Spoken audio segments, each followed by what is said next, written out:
Wisata ekstrim memang menyuguhkan pemandangan indah dan memacu adrenalin, namun di baliknya ada resiko kecelakaan fatal yang harus diantisipasi. Untuk membahasnya kami sudah terhubung dengan Sekretaris Jenderal Asosiasi Perusahaan Perjalanan Wisata Indonesia, Budianto Ardiansyah. Selamat sore Pak Budianto. Selamat sore Mbak Sasa. Pak Budianto, sebelum kita membahas lebih jauh, tolong dijelaskan Pak, sebenarnya yang masuk sebagai kategori wisata ekstrim itu apa saja? Dan mendaki gunung apakah juga termasuk dalam wisata ekstrim itu? Ya, terima kasih dan selamat sore juga untuk pemirsa dari CNN ya. Jadi ada beberapa kategori memang yang masuk ke dalam apa namanya yang disebut dengan wisata ekstrim ya. Salah satunya memang termasuk pendakian gunung, itu juga termasuk. Kemudian juga kegiatan menyelam, ya, kemudian juga masuk kepada kawasan konservasi yang cukup berbahaya, itu juga termasuk wisata-wisata ekstrim. Dan memang harus kita sampaikan bahwa kegiatan wisata ekstrim ini sebenarnya tidak boleh asal dikelola oleh sembarang biro perjalanan ataupun pengelola yang mereka tidak punya keahlian khusus ya. Jadi tentu saja saya setuju dengan apa yang disampaikan oleh Ibu Menteri tadi bahwa memang harus ada satu evaluasi menyeluruh ya, bagaimana caranya supaya wisatawan itu bisa memilih operator yang memang benar-benar berpengalaman kalau mereka mau melaksanakan satu wisata ekstrim. Aturannya selama ini seperti apa Pak? Ya, sebenarnya kalau secara aturan semuanya sudah disiapkan, bahkan di dalam peraturan yang tidak tertulis pun sudah ada. Masalahnya adalah di dalam penyelenggaraan pengawasan memang kurang. Kadang-kadang wisatawan tidak diberikan satu panduan yang khusus ya. Apakah pada siapa mereka kemudian harus memilih operator. Dan satu hal lagi juga bahwa kebanyakan operator itu kan mungkin mereka ada bisnis. Jadi kalau ditanya punya pengalaman nggak, punya lisensi nggak, punya sertifikasi nggak, pasti mereka kan jawab saya punya. Nah itu yang kadang-kadang di lapangan itu tidak cek secara menyeluruh. Sehingga pada saat pelaksanaannya, kalau tidak ada masalah, mungkin lewat saja nggak masalah. Dan yang jadi masalah adalah begitu, kalau begitu ada kejadian, ini akan memberikan satu efek yang sangat jelek sekali. Pak Budi tadi menyatakan bahwa sebenarnya aturannya sudah ada, itu artinya aturan mainnya memang harus dan wajib ada lisensi atau sertifikasi atau keahlian khusus yang dimiliki oleh operator yang menyelenggarakan wisata ekstrim ini. Iya betul sekali. Jadi memang ada klasifikasi khusus ya untuk pengelola atau pelaksana operator daripada wisata special interest lah ya kalau kita sebut ya. Apalagi yang sifatnya memang berbau-bau ekstrim. Namun selama ini pengawasannya yang kurang, auditnya tidak ada. Selama ini seperti apa pengawasannya, ya, Pak? Ya ini yang sering terjadi bahwa seharusnya memang pertama adalah edukasi yang sebenarnya harus kita berikan ke wisatawan ya.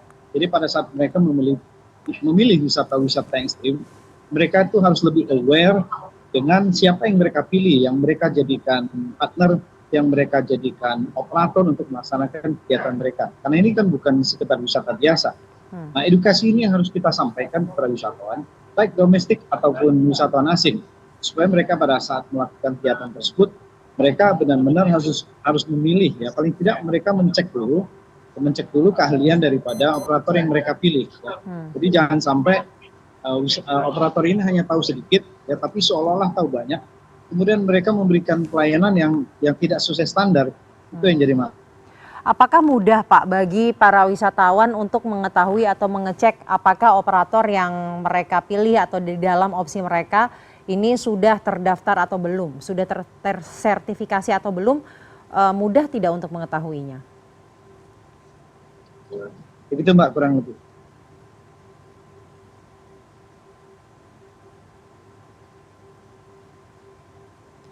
Baik Pak Budi. Ya, Mbak Sasa masih dengar suara saya. Baik, Pak Budi, sebenarnya mudah atau tidak bagi wisatawan untuk mengetahui operator yang mereka pilih atau ada dalam opsi mereka untuk melakukan perjalanan wisata ekstrim ini sudah tersertifikasi atau tercatat atau belum? Mudah tidak untuk mengetahui informasi tersebut atau mencari informasi tersebut, Pak?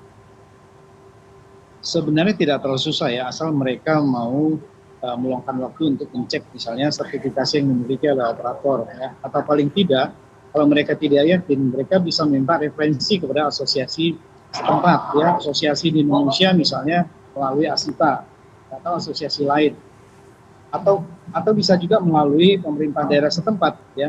Mereka kemudian akan diberikan referensi yang tepat. Saya rasa itu yang paling benar. Tapi belum Dan ada tentu berarti. saja kalau misalnya wisatawan ini memilih paket dari luar negeri, itu juga harus dipastikan bahwa travel agent yang mereka pilih dari luar negeri itu juga harus memiliki relasi yang baik atau yang tepat dengan operator yang mereka pilih di luar negeri. Yang saya khawatir adalah wisatawan ini memang tidak berhubungan langsung dengan operator di Indonesia, ya, tapi melalui biro perjalanan atau penyelenggara mereka yang ada di negara mereka. Baik, apakah itu artinya belum ada wadah yang terpusat bagi wisatawan maksud saya, untuk mengetahui apakah operator ini legit atau tidak? Harusnya bisa dicek. Misalnya katakan mereka memilih operator A misalnya, ya, mereka seharusnya mencek dulu di website, misalnya di website daripada operator A ini, apakah mereka punya lisensi tidak untuk melakukan kegiatan ekstrim. Dan saya rasa operator yang memang berpengalaman, mereka akan mencantumkan pengalaman mereka, kualifikasi mereka, sertifikat mereka yang sudah mereka peroleh, ya, dan juga review daripada peserta sebelumnya. Ini yang sangat penting. Baik, Indonesia memiliki opsi berbagai macam kategori wisata ekstrim. Kejadian di Rinjani kemarin akan bagaimana Pak dampaknya jika tidak segera diambil langkah evaluasi yang sangat mendalam? Ya, yang saya khawatir adalah bahwa kita tahu sekarang apa-apa gampang viral, ya. Urusan satu ini bisa kemudian diviralkan menjadi satu bad promotion atau bad campaign buat pariwisata Indonesia. Karena itu saya setuju memang langkah pertama yang harus dilakukan pemerintah adalah segera melakukan klarifikasi yang menyatakan bahwa negara kita, tempat kita aman dikunjungi selama mereka memiliki operator yang tepat. Itu yang sangat penting, ya. Jadi jangan sampai kemudian berita ini kemudian digoreng, kemudian menjadi satu bad campaign sebagai pariwisata Indonesia, sehingga orang berpikir bahwa pariwisata Indonesia itu tidak aman. Padahal sebenarnya ini kan hanya salah satu case, ya. Mohon maaf, kita tidak mengecilkan case itu. Tapi ini hanya salah satu case di antara sekian banyak pendakian atau perjalanan wisata ekstrim yang berhasil, gitu. Baik, itu artinya dampaknya akan meluas dan sangat merugikan wisata di Indonesia. Pasti akan terjadi karena dengan kemajuan media sosial saat ini, itu orang gampang mengakses berita, dan yang kita khawatirkan adalah kalau kita tidak mengcounter berita ini akan diambil sebagai sesuatu yang kemudian dibesar-besarkan, sangat menyeramkan misalnya. Walaupun kita tidak menganggap bahwa ini perusahaan ini lazim, ya, tentu saja kita berharap semua kegiatan pariwisata Indonesia, apalagi yang ekstrim, seharusnya semuanya adalah zero accident. Baik, Pak, saya mau berbicara mengenai kemampuan Indonesia sendiri untuk mengatasi resiko-resiko seperti ini. Sebenarnya selama ini, sejauh ini bagaimana Pak kemampuan terutama SAR kalau misalkan menghadapi hal-hal seperti ini? Ya, kalau bicara SAR memang bukan lingkup kami, ya, tapi mungkin sekedar memberi pandangan bahwa kelihatannya memang kalau kita lihat pengelolaan SAR atau di Indonesia ini mungkin memang tidak secanggih, ya, di luar negeri. Tapi saya lihat apa yang dilakukan oleh tim SAR itu sudah sangat maksimal tentu saja, ya.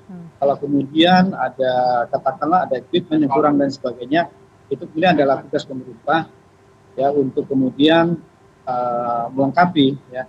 Cuma ada satu hal yang mau saya sampaikan adalah seharusnya operator ataupun pemerintah daerah yang memang tempatnya itu sering dipakai untuk kegiatan ekstrim, seharusnya ada koordinasi juga dengan tim SAR. Ya, jadi jangan menunggu sampai kejadian dulu, kemudian baru tim SAR yang direpotkan. Jadi kalau ada kegiatan yang sifatnya ekstrim, ada koordinasi dulu. Ya, jadi beritahu titik di mana mereka akan ada di mana dan sebagainya, kegiatannya sampai kapan, sehingga amit-amitnya. Tapi kalau misalnya sampai ada kejadian, tim SAR ini sudah bisa lebih cepat bergerak. Nah, saya rasa koordinasi ini yang harus dilakukan, yang selama ini mungkin tidak ada. Jadi selalu ada kejadian tim SAR baru turun, sementara kan harus mencari titik mereka ada di mana dan sebagainya, karena tidak pernah disampaikan informasi itu. Itu artinya harus ada tim first responder yang kuat, khusus untuk wisata Ya, ekstrim. tentu saja. Tapi sekali lagi Mbak, tim SAR tentu saja tidak bisa bekerja ya tanpa ada informasi awal juga. Ya. Jadi maksud saya adalah kalau ada kegiatan-kegiatan ekstrim ya, tolong disampaikan mungkin kepada tim SAR ya bahwa ini loh titik-titik atau rute-rute yang akan kita jalanin. Ya, jadi tim SAR ini juga sifatnya bisa lebih lebih antisipatif ya kalau seandainya ada kejadian apa, sehingga penanganannya juga akan lebih cepat. Baik. Baik, terima kasih Sekretaris Jenderal Asita Budianto Ardiansyah telah bergabung bersama kami di Newsroom sore hari ini. Sama-sama Mbak Sasa, selamat sore.